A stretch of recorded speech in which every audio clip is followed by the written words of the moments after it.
Alors, chose promise, chose due, voilà l'analyse technique de Deltadrone que je réalise avec beaucoup de retard. Veuillez m'en excuser, j'avais un agenda professionnel privé assez important et ça devait passer avant le plaisir, avant le blog. Et voilà ce que l'on va faire. On va commencer d'abord par l'unité de temps hebdomadaire, hein. Chaque bougie ici correspond à une semaine de cotation. Alors évidemment, je ne vais pas vous dire que la tendance est haussière, ça n'a pas beaucoup de sens, elle est baissière, mais il y a quand même des éléments qui sont intéressants à remarquer. Tout d'abord, regardez les pics, ils sont descendants, et les creux sont descendants aussi. Et ça veut dire qu'on est en tendance baissière, et c'est pour ça qu'on subit une grosse vulnérabilité, hein, aux attaques baissières. Maintenant, il y a un élément qui est très étrange, enfin pas très étrange, mais très encourageant, c'est que le précédent creux là, regardez, eh bien, il est au-dessus du précédent. Autrement dit, les pics ne sont plus descendants, mais ascendants. Et même si on veut tenir compte en fait des précédents événements, on voit quand même que, eh bien, les creux sont ascendants. Donc, au regard de ce critère assez simple qu'on appelle le critère de dos, étant donné que les pics ne sont plus et les creux ne sont plus descendants, mais les uns sont descendants alors que les autres sont ascendants. Ça, c'est un élément qui est assez encourageant et qui est corroboré en fait par le SAR. Les petits points là que vous voyez, ça s'appelle le SAR. Et l'idée, c'est que quand il est rouge, on est en tendance baissière.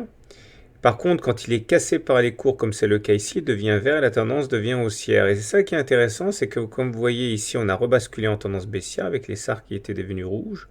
Et là, depuis 3 semaines, le SAR est redevenu vert. Et ça, c'est un élément qui lui aussi est encourageant. Néanmoins, ce qu'il faudrait vraiment faire, c'est repasser au-dessus de la M20. Regardez comme le travail de la moyenne mobile à 20 semaines est efficace pour déterminer la tendance. Quand on est au-dessus de la M20 qui monte, on est en tendance haussière. Par contre, quand on passe en dessous de la M20, eh bien, on voit qu'on est vraiment en situation de difficulté. Regardez, on a échoué à repasser au-dessus de la M20 lors des précédentes attaques. Ça fait 3 semaines qu'il y a des velléités haussières. Ça fait 3 semaines qu'on essaie de glisser au-dessus de la M20 sans beaucoup de succès. Alors, si on arrivait à clôturer au-dessus de cette M20, ça pourrait véritablement être le déclencheur d'une nouvelle impulsion haussière. Pour l'instant, regardez les indicateurs techniques. Il y a un élément qui est favorable, c'est que le momentum est devenu positif, il est passé au-dessus de la ligne de 0. Et bon, vous allez dire, c'est pas la première fois, mais regardez, ça s'est produit déjà ici. Et regardez la belle hausse à laquelle on a assisté par la suite. Ça s'est passé également là.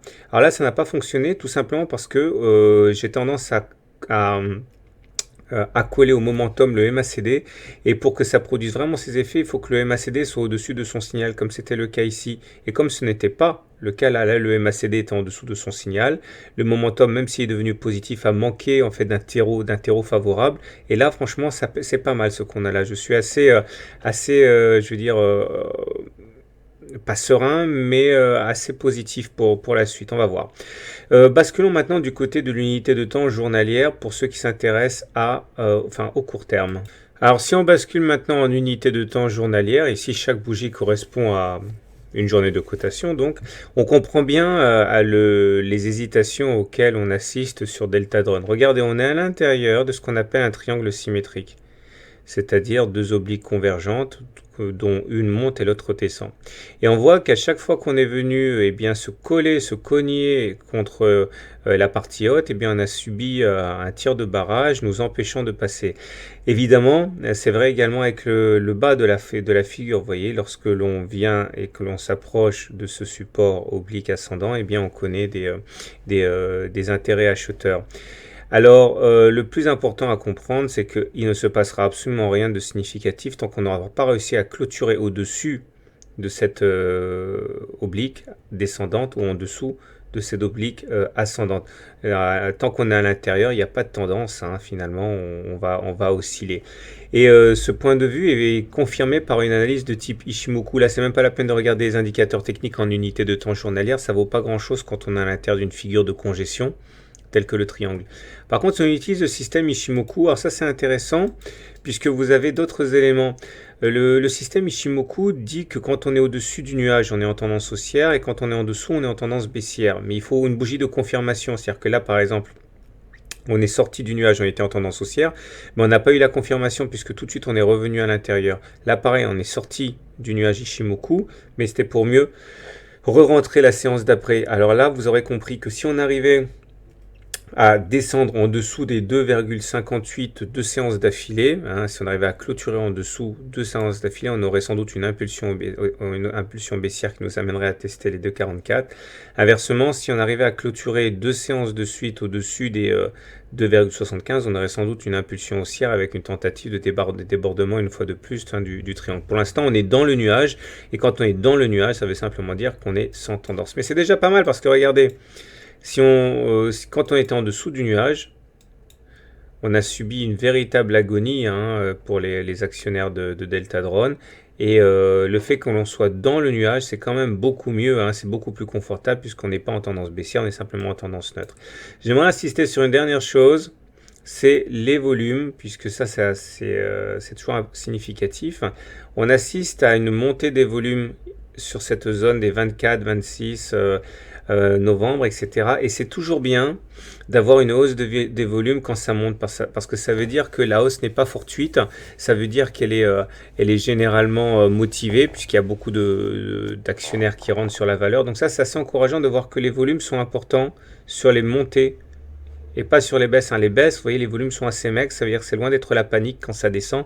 Par contre, il y a vraiment de la motivation à la hausse. Donc, pour résumer, le plus important, c'est d'avoir une conviction, qu'elle soit haussière ou baissière. Ça, c'est le travail des fondamentaux, je ne peux rien faire pour ça. Par contre, au niveau du timing, retenez surtout que si vous êtes acheteur, eh bien, les bons points d'entrée, ce serait éventuellement sur le bas de ce canal, ou en cas de cassure de ce canal, ou si vous êtes pressé, en cas de deux clôtures au-dessus du nuage.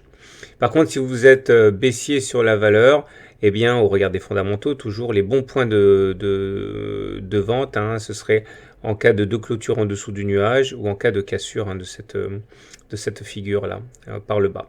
Voilà, je termine en vous présentant mon livre. Il est gratuit, je l'ai écrit pour vous, pour découvrir l'analyse technique. Il vous suffit d'envoyer e-book gratuit à tradosorgmail.com. Si vous ne me connaissez pas, je suis analyste technique, j'interviens sur TV Finance, j'interviens pour les marchés, le salon des marchés financiers, etc. N'hésitez pas à demander votre e-book, c'est gratuit. À demain ou à très bientôt pour une autre mise à jour.